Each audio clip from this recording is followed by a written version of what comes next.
Ladies and gentlemen, brothers and sisters in the kingdom, we are living in a generation where comfort has replaced conviction, where convenience has taken the place of consecration. And this mindset has crept into our prayer life. Today, I want to bring to your attention a subtle danger that is costing many believers their spiritual sharpness, praying while lying down. I'm not here to give you rules.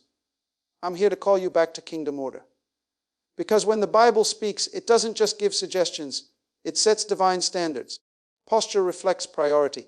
Your physical posture often reveals the posture of your heart. When you approach a king, you don't slouch. You stand or kneel with intention. Prayer is communication with royalty. Lying down can represent casualness where reverence is due. It's not merely about being upright or on your knees.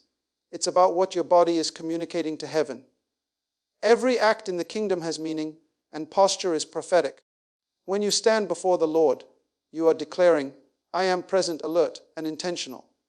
You are saying, I recognize whose presence I've entered. But when you pray lying down, especially when you do so out of habit or convenience, you begin to reduce the weight of that moment. You're turning what should be a divine audience into a bedtime routine. And the danger is, over time, your spirit will start to mirror that same indifference. What began as tiredness will turn into tolerance, and what began as comfort will turn into carelessness. The Bible calls us to watch and pray, not nap and pray. Watching implies alertness. It implies readiness. A soldier cannot guard a gate while lying in his bed, and neither can a believer guard their soul or family while in a position of sleep. When the disciples were in the garden with Jesus, they fell asleep during the most critical hour of prayer in history. And what did Jesus say? Could you not watch with me 1 hour? He rebuked them, not because they didn't care, but because their bodies betrayed their spirit. Their posture of rest became a partner to spiritual weakness. There is no authority in a lazy posture. The spirit is willing, but the flesh is weak, and the flesh must be trained to serve, not lead. When we treat prayer casually, we strip it of its power. God is not a bedtime therapist. He is not waiting for the last few sleepy words you mutter before unconsciousness. He is a king. And when you enter the court of a king, you enter with protocol, with awareness, with dignity. That's not religion. That's reverence. We are not talking to the ceiling. We are speaking to the commander of angel armies. And it is dangerous to forget that. Prayer is not just about the words you say. It's about the heart you carry and the way you carry it. If you wouldn't lie down and talk to your earthly boss, why would you lie down and talk to the one who made the stars? Many believers wonder why their prayer lives feel dry or powerless. They ask for revival but don't change their routine. They seek the fire of the early church, yet they approach prayer with the posture of sleep. The apostles didn't pray lying down. They prayed standing, kneeling, laying prostrate before the Lord, not reclining in comfort. Their bodies were engaged. Their minds were alert. That's why their prayers moved heaven. That's why the place shook when they prayed. God responds to alignment, not laziness. He answers sacrifice, not sleepiness. We must train our bodies to follow our spirit. Discipline is not legalism. Discipline is love in motion. When your spirit says, let us rise and pray, your body should obey. That's how we grow in spiritual authority. Don't just pray when you feel like it. Position yourself even when it's inconvenient, because that's where power lives, in the place of sacrifice. Prayer is not about comfort. It is about consecration. It is a holy exchange, and holiness demands intention. Lying down might be necessary in sickness or weakness, but when strength is present, let your posture reflect your pursuit. Heaven notices posture. When Solomon dedicated the temple, he knelt before all Israel. When Elijah called fire from heaven, he bowed low with his face between his knees. When Jesus prayed in Gethsemane, he fell on his face. These were not random positions. They were prophetic positions. They revealed the heart of the one praying. So today the warning is clear. Don't let casual posture produce casual results.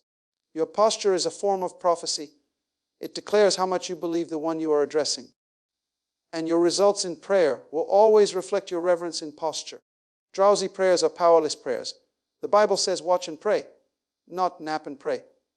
Those were the words of Jesus himself, spoken during one of the most critical spiritual battles of his earthly ministry. He was in the Garden of Gethsemane facing betrayal, arrest, and the weight of the cross. Yet in that hour, he found his disciples sleeping.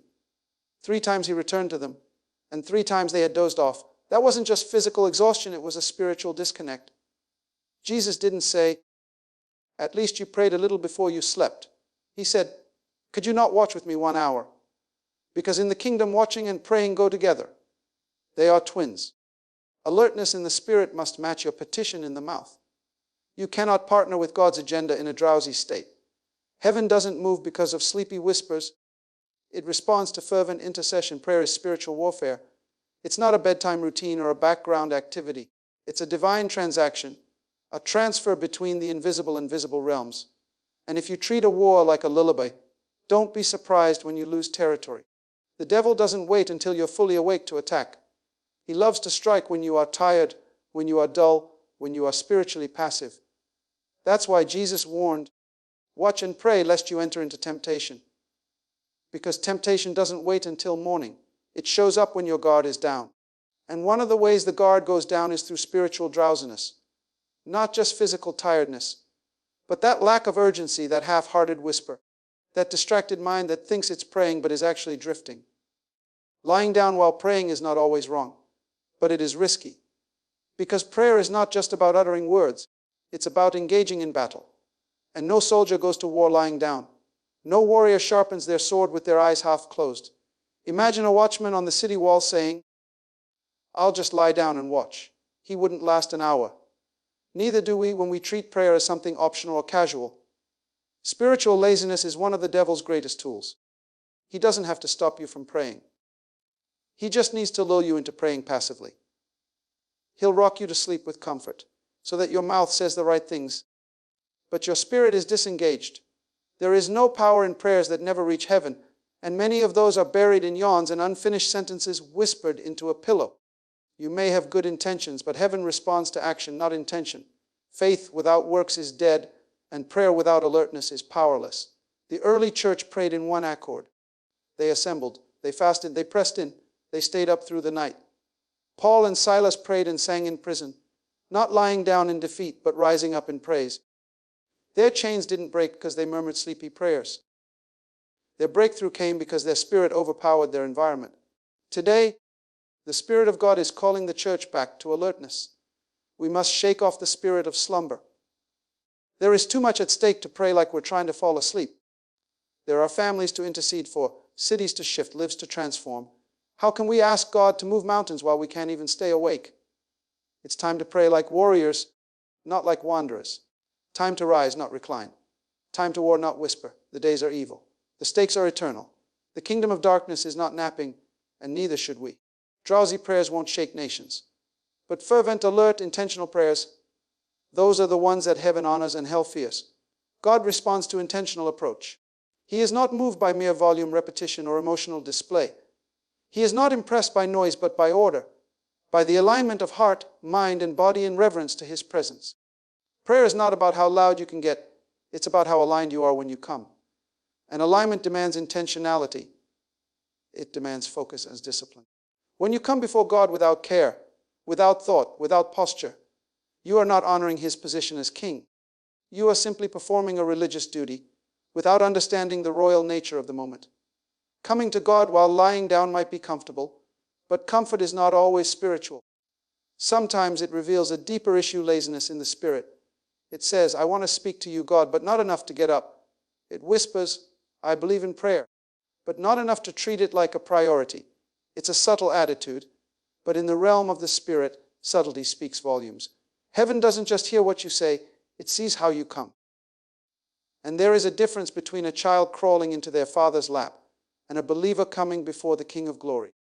Both are welcome, but both require the right understanding of the moment, intentional positioning, whether kneeling in submission, standing in authority, or laying prostrate in surrender, reflects kingdom discipline. It says, I'm not just here to speak, I'm here to engage. God responds to those who come with purpose. That's why the Bible speaks so much about posture and prayer. Moses fell face down. Daniel knelt 3 times a day. Jesus withdrew and knelt to pray. The apostles stood together in one accord. None of them approached prayer carelessly. They positioned their bodies in a way that supported the weight of what they were about to do. The kingdom of God operates on principles, and one of those principles is honor. Where there is no honor, there is no reward. Honor is not just in the mouth. It is in the movement. It's in the way you show up. When you kneel, your knees are saying what your mouth cannot. You are holy. I am submitted. I recognize your authority. When you stand with uplifted hands, your body is saying, I am ready to receive. I am present in this moment. These positions are not empty rituals, they are prophetic signals. They activate your spirit and declare your awareness of God's presence. When we remove intention from prayer, we are left with routine. We may still say the words, but the power is gone. We become like those Jesus spoke of in Matthew 15:8. These people honor me with their lips, but their hearts are far from me. And in our time, I believe we must add, and their bodies are disengaged. Because posture is part of honor. You can't ask God to move mountains while lying passively in bed as if you're casually checking your phone.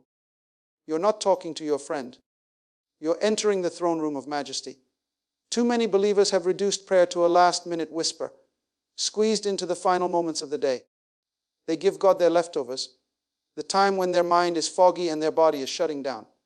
And then they wonder why there is no fire, no clarity, no encounter. You cannot expect divine visitation from a distracted, disordered approach. God doesn't require perfect words, but He does respond to prepared hearts. And intentional posture is part of that preparation. When you deliberately take a posture that reflects focus, when you rise early, get on your knees, close the door and say, speak, Lord, I'm listening. Heaven listens too. Because you are demonstrating that you didn't stumble into this moment. You came on purpose. And God always meets those who come on purpose. He rewards those who diligently seek Him, not those who casually mention His name before falling asleep. Intentional prayer is powerful prayer. The posture of the body must come into agreement with the posture of the heart. When you seek Him with everything, your mind, your voice, your knees, your whole self, you step into divine encounter. Because God never ignores those who approach Him with honor, order, and intention. The flesh seeks comfort. The spirit seeks alignment. From the moment you set your heart to pray, a battle begins between two kingdoms, the kingdom of the flesh and the kingdom of the spirit. The flesh wants what is easy. It desires what is convenient, soft, and soothing. That's why lying down feels so natural, because comfort is its language. But comfort has never produced power. Comfort doesn't build character. Comfort doesn't shift atmospheres. And comfort rarely connects you to the realm of the spirit. The flesh always looks for an excuse to disengage, to delay, to defer, to relax. But the spirit within you is always crying out, align me with heaven, position me for glory. When Jesus told His disciples to watch and pray in the garden, He followed it with a revelation. The spirit indeed is willing, but the flesh is weak. He wasn't just describing tiredness. He was exposing the tension between desire and discipline. The spirit wants God. The spirit is hungry. The spirit longs for deeper communion. But the flesh would rather sleep. It would rather lie down. It would rather talk to God from a pillow, from a place of ease. And in doing so, it quietly resists the sacrifice prayer demands. Prayer is not birthed in convenience. It is birthed in commitment. To truly engage with God, you must bring your body under submission. That means there are moments when you must tell your body, you don't run this house. The Apostle Paul said, I discipline my body and bring it into subjection. Why? Because he understood that spiritual authority begins with personal mastery. You cannot command devils to flee if you cannot even command your own body to get out of bed. You cannot legislate in the spirit while lounging in the flesh. Comfort will rob you of clarity. It will dilute your discernment. It will make you passive in places where you are meant to be powerful. Lying down in prayer may seem harmless, but often it is the first step towards spiritual disengagement. It tells the body, relax. This is not urgent. But prayer is not entertainment. It's not background noise. It's not something you do while half asleep. Prayer is priestly work. It's prophetic alignment. It's divine partnership. It's where the will of heaven collides with the will of man. And such work demands that your entire being, spirit, soul, and body, come into position. That's why posture matters. It's not just a physical act. It's a spiritual declaration. When you rise up early, even when your body wants to stay in bed, you're telling the Lord, you are worth the sacrifice. When you kneel despite the aches in your knees, you're proclaiming, your presence is more valuable than my comfort. Every time you deny the flesh, you strengthen the spirit. Every act of discipline opens a door to greater authority. And in the kingdom, authority is everything. You cannot rule in the spirit while submitting to the cravings of the flesh. Let us not forget Jesus prayed with intensity. He sweat drops of blood in the garden. That was not comfortable. That was not relaxing. That was sacrifice. That was alignment. He stayed awake while others slept because he understood that power comes from posture, discipline, and focus. We often want his results without his routine. We want resurrection power without the pain of Gethsemane, but it doesn't work that way. There is no shortcut to spiritual authority. Discipline is the only doorway. If you keep choosing comfort, your connection with God will suffer. Not because God withdraws from you, but because comfort dulls your sensitivity. It clouds your spiritual ears. It turns divine encounters into dry routines. Soon, prayer becomes a ritual instead of a relationship. It becomes something you check off rather than press into. But when you choose to war against your flesh, when you deny yourself, sit up, stand up, kneel down, something shifts. Heaven takes notice. The Holy Spirit draws near, and your prayers carry a different weight. So don't let your comfort kill your connection. Every time you prioritize your spiritual posture over your physical ease, you build strength in the unseen realm. You train your spirit to lead and your body to follow. And that is the foundation of a life marked by intimacy with God and impact in the earth. The early church prayed with power because they prayed with posture. When we read the book of Acts, we're not just reading about miracles and revival. We're reading about a church that understood how to approach God. They didn't treat prayer like a bedtime story or a soft conversation at the end of a long day. They treated it like a kingdom weapon. Every time they gathered, there was intentionality in how they prayed, how they positioned themselves, and how they engaged the spiritual realm. Posture was not an afterthought. It was a signal to heaven and a strike against hell. In Acts 1, the disciples gathered in one accord, united not just in mind but in movement. They waited, they worshipped, and they pressed in. In Acts 2, they were sitting, but they were not slouched or asleep. They were in an upper room, alert, expectant, seeking. And the Spirit didn't fall randomly. He fell in the atmosphere of posture and unity. In Acts 4, after Peter and John were threatened, they returned to the believers, and the people lifted up their voices together in prayer. Their bodies weren't in rest mode, they were in battle mode. And what happened? The place where they were praying was shaken. That's not a bedtime experience. That's a divine encounter ignited by spiritual posture. When Peter healed the lame man at the temple gate, it was during the hour of prayer. That wasn't a casual visit, that was a divine appointment. And Peter didn't mumble a sleepy petition. He looked the man in the eye, stood in authority, and declared healing. That kind of boldness doesn't come from passive prayer habits. It comes from training your body and spirit to be alert, to be intentional, and to treat every moment in God's presence as holy ground. Even when Stephen was being stoned, the Bible says he looked up and saw Jesus standing at the right hand of the Father. That wasn't just a vision, that was a moment of posture. His eyes weren't on the crowd, his body wasn't curled up in defeat. He was aligned with heaven even in death, because that early church didn't pray with sleep in their eyes. They prayed with fire in their bones. And that fire was fueled by posture. Your posture can either weaken or weaponize your prayers. When you lie down and call it prayer, especially out of routine or laziness, you are weakening your weapon. You're putting the sword of the Spirit back in its sheath. But when you rise, when you stand in faith, when you kneel in surrender, when you lift your hands in worship, you turn prayer into a weapon of war. Posture activates authority. Posture says, I'm not just speaking into the air. I'm engaging the courts of heaven. It transforms your bedroom into a battlefield and your quiet time into a commissioning.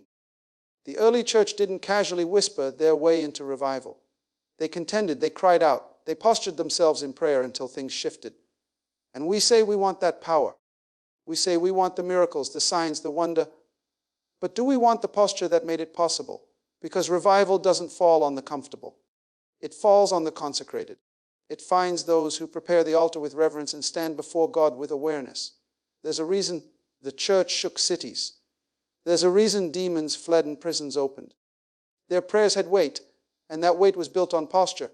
If you want Acts-level power, you must return to Acts-level posture. Don't let modern convenience strip you of ancient power. Don't let comfort silence your cry. Prayer is not just communication, it's confrontation. It's how we legislate in the Spirit. And when you step into that with the right posture, you declare war against darkness. Your body joins your spirit in saying, Thy kingdom come, thy will be done. That is how prayers become weapons. That is how the church becomes unstoppable. And that is how we shift from passive believers to powerful ambassadors of the kingdom. Heaven responds to honor, not habit. One of the greatest tragedies in the church today is that many have reduced prayer to a routine, a checkbox, a background activity, a religious habit, rather than a royal meeting. Prayer has become something people fit in, instead of something they build their lives around.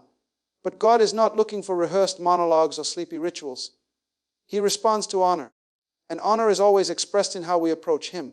You don't casually drift into the presence of a king. You don't slump into a royal throne room. And yet, how many believers approach the King of Kings with a posture that says, I'm here, but I'm not all here. We treat God like He's common, like He's familiar, like He should be grateful we showed up. But heaven does not respond to casual. Heaven does not respond to lazy. Heaven responds to reverence, to intentionality. You don't honor a king by multitasking in his presence. You honor a king by bringing your full attention, your full posture, your full presence into the moment. Imagine being invited to meet the president of a nation. Would you show up late? Would you lie on a couch and speak with your eyes closed? Would you scroll on your phone while talking? Absolutely not. You'd be alert, you'd be dressed, you'd be postured with respect. Why? Because you recognize the weight of the moment. But here's the question. If we wouldn't do that before a president, why do we do it before God? Why do we think it's acceptable to lie down, half asleep, mumbling words to the one who created the universe? Prayer is not about performance, but it is about honor. It's not about impressing God with our vocabulary, but it is about presenting ourselves with awareness of His majesty. When you pray, you are entering into a conversation with the highest authority in existence. That moment demands more than habit. It demands heart. And heart is expressed through how you carry yourself.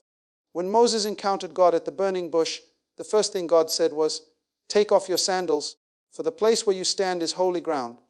He didn't tell him to speak first. He told him to posture himself in reverence. Because before God listens to your words, He watches your approach. The same principle applies today. God sees how we come. He watches the posture of our body because it reflects the posture of our heart. That's why in the Bible, people bowed, lifted hands, fell on their faces, stood in attention. These were not empty religious gestures. They were physical expressions of spiritual awareness. When Solomon dedicated the temple, he knelt with hands lifted toward heaven. When Elijah called down fire, he bent to the ground. When Jesus prayed in Gethsemane, he fell with his face to the earth. None of them laid on a bed with their thoughts drifting between heaven and sleep, because they knew they weren't just repeating a ritual, they were meeting with majesty. Heaven does not honor habits void of heart. It doesn't respond to memorized lines spoken from a sleepy body. God is not fooled by our routine. He knows when we're postured in honor and when we're simply checking a box. There's nothing wrong with regular prayer, but there is something deeply wrong when routine replaces reverence, when habit overshadows hunger, when we lie down not because we're surrendered, but because we're sleepy. That's not spiritual devotion. That's spiritual dullness. And dullness never draws heaven's attention. God is looking for those who will seek Him with their whole being, those who will rise from sleep and say, "You are worthy of my energy. You are worthy of my strength. You are worthy of my full attention."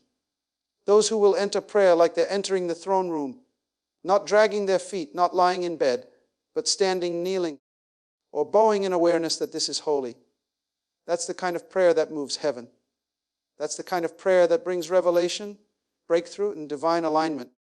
If you want the attention of the king, you must come like he's a king, not with entitlement, not with routine, but with trembling honor, with focused posture, with full awareness that you are stepping into the presence of the Almighty. Because heaven does not move for habit. It moves for honor. My friends, hear me today. Prayer is not a religious exercise. It is not a bedtime routine. It is not a soothing chant to ease your conscience at the end of the day. Prayer is a legal transaction between heaven and earth. It is a spiritual engagement where you align yourself with the government of God to release His will into your world. It is covenantal. It is not optional. It is foundational. And how you enter it speaks volumes about how much you value it.